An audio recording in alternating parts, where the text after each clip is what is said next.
poso wa remplacer kiti ya Santu Petelo. D'après yo ba utaka wapi? Bazali kapuna na ntinga kawana na Roma. No, bana ba polo yo. Oh. Yoso ba satangu ba Pape Clément, Saint Clément. Ba Pape Linus oyo, Saint Linus. Ke baza batu moko bazalaki ba mikolo. Bazalaki bana ba polo. Okay. Ba polo, ba Luka, ba nyonso tamba kufi avant même ba kufa.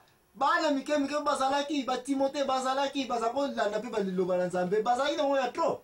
Bango nyonso na bayebana na bango. Ezaki par décision finale bazalaki na basali pe reno babi yo Saint Linus muto koma pa. Ba nete ba Linus oyo. Ba nete ba Anaclé, ba Clément, ba Pape bango nyonso na komona. Ce sont bana ya banani. Bana molimo kaka bango ba Santu Petelo oyo. Ezali ta na église ya mwana na koma na point oyo ko yebso yote. Tina mangoma na biso na data lelo.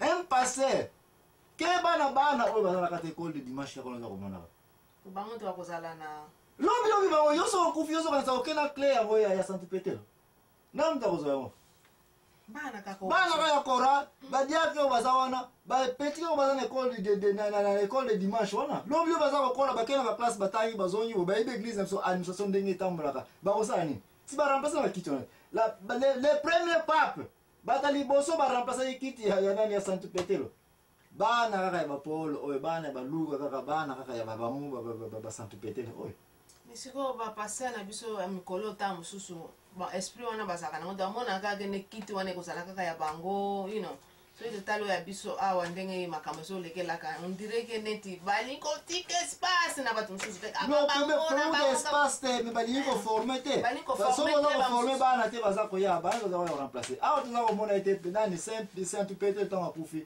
ala ki remplacer na naye na basanto na yebisi kombo Saint Linus so tali histoire ye aza pa bato ya bana Antioche kaka ce ne sont même pas des Israéliens moninga na ngato kena me o jour a invité nga l'église na passer na bango ko mukolo pinza mukolo abana suki na toza ko balaxi biso tango babanda ka zaka jeune wana libandi na ne bandite jeune penza na tango lelo o siko ba pesa ka des service ko ya tongo na poko siko mimi mtokomi mukolo musu service mi bale pesa kana ba jeune ba ko basala ngo ye azola na tiro ba service mi bale wana asa lembi na suki ba agi ni akomi so ko teleka na miso we ba ka lembi wana ki egoïste te wana bati nyonso wana ba Philémon ba Titus oza komona ba Timothée nyonso oyo tango Santu Petelo akufaki bazalaki na bango kona pembeni bango so liaison ezalaki connexion ezalaki bayeba na oge sikoyo nani nango toko canoniser nani nango ko remplacer na kiti ya nani ya Santu Petelo bayeba na wao nani nango aza kotamba na bo Santu nyonso ko remplacer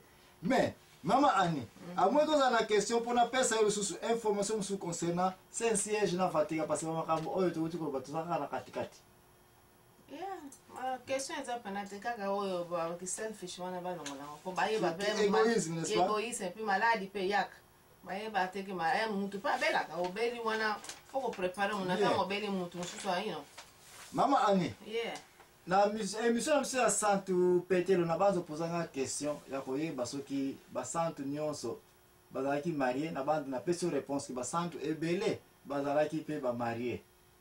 So ba santu ngalo ba santu ba remplacer kiti ya pape kiti ya ya ko siko fale ba tika mango basala ka marié siko na. Bon question wana siko eze ko sukela na 1920 à partir de 1920 1929 précisément place église catholique a signé contrat officiel na Italie gouvernement italien que bana lelo yo to lingi siko lupango oyo babe ko manini ya Vatican po to lingo d'éviter to zaka na siège so Vatican Saint-Siège ba eko zo décision était en tout cas biso to lingi bana lelo yo lupango na biso to be ko ya Vatican et comme indépendant.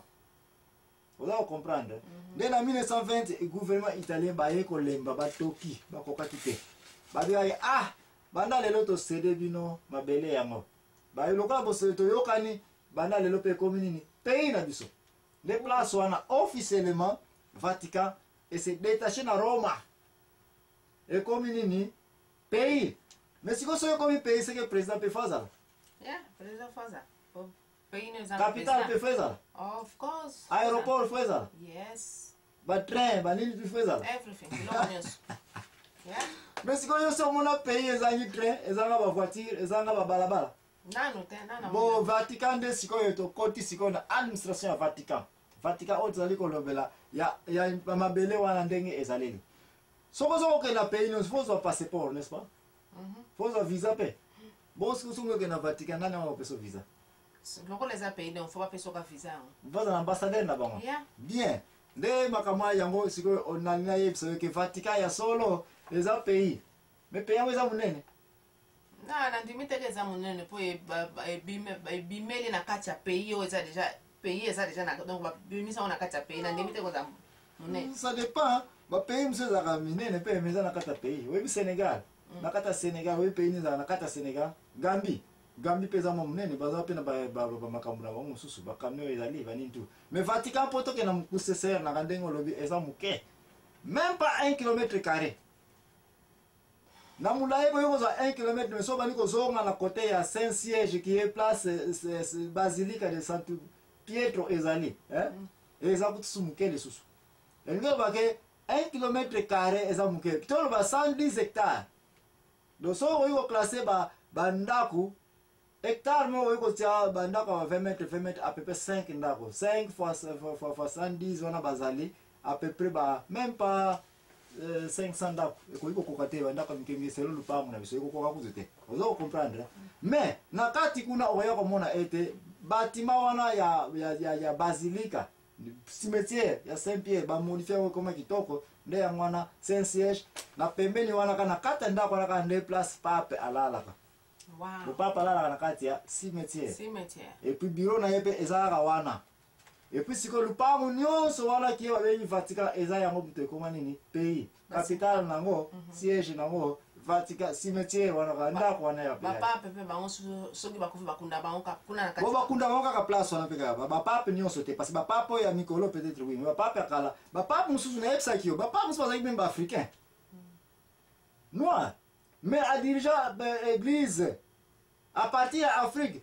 Quand on parle de Vatican awa tozomona ka place nzoto ya Sainte Pété lo bakunda yango mais administration ya église ezalaki na France ekoki kozala na Afrique ekoki kozala place nyonso bolobi ete banda lelo yo mutu okodirige ezalaki kaka église na bino ekoki kozala na ville ya Kimpese mosusu na Luanda mosusu na Songololo mosusu na Lubumbashi et puis bozwi décision ke siko passer na Lubumbashi yo mutu akozala en charge ya église na biso akoki koyela Kinshasa te akozali kaka na Lubumbashi mais ana mikolo wana pouvoir ya ye a partir aza ko exercer yango wapi na Lubumbashi do ba pape nyonso te bavanda na Vatican pour ba diriger église chrétienne catholique te chrétienne église catholique Pius de 11 comme zaye ko banda yango a oza ko comprendre mais nazo ba église oyo Sainte Pété lo a diriger ki mais Vatican ya mikolo yo eza lupango ba avion ekendaka kuna te so yo kenone fozwa visa baza na ambassade na bango soki babiba ambassade ngi bake baza pe na ba citoyen na bango n'est-ce pas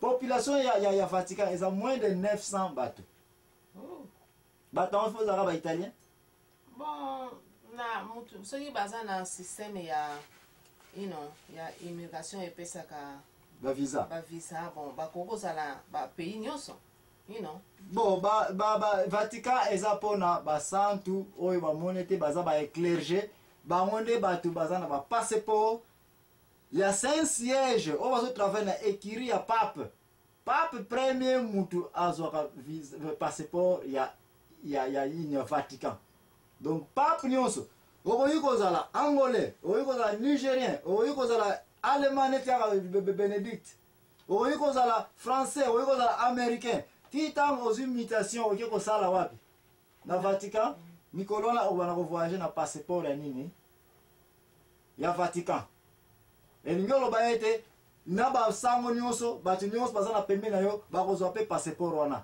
na bato bazalaki basalaka kuna bavandaka kuna officiellement bakoki kotala bapays ebele bacardinaux ebele mingimingi okoki kozala mpe ozalaka na Kinshasa wana me ozalaka mpe na passeport ya nini ya Vatican bamosusu mpe bato bazala na bacondition baexilé politique oyo ezali ke Vatican azobatela yo amoni ke okoki mpe kovoyageaka me moyen ovoyage eza te likolo ya bazolukaluka yo na cause ezali ke oza activiste oza reconnu ke fo babatela yo okoki mpe kozwa nini passeport oyo okoma citoyen ya Vatican mais pour libela te y aura un temps où même pape okoki koperdre mpe passeport na yo comme citoyen nini ya Vatican bato so bazwaka banini kuna sikoyo place bato bazali lupango ekoma pays armée mpe ifo ezala koedefendre yango te sika na yebiso te Vatican ya mikolo oyo eza na armée na yango eza na police na yango mais bato baza bapolice fo ozalaka moto ya Suisse bamercenaire Suisse mpona nini kaka bamercenaire Suisse bato baza na sécurité kuna mais ndenge nga fale kunga na tuno mpo bango baza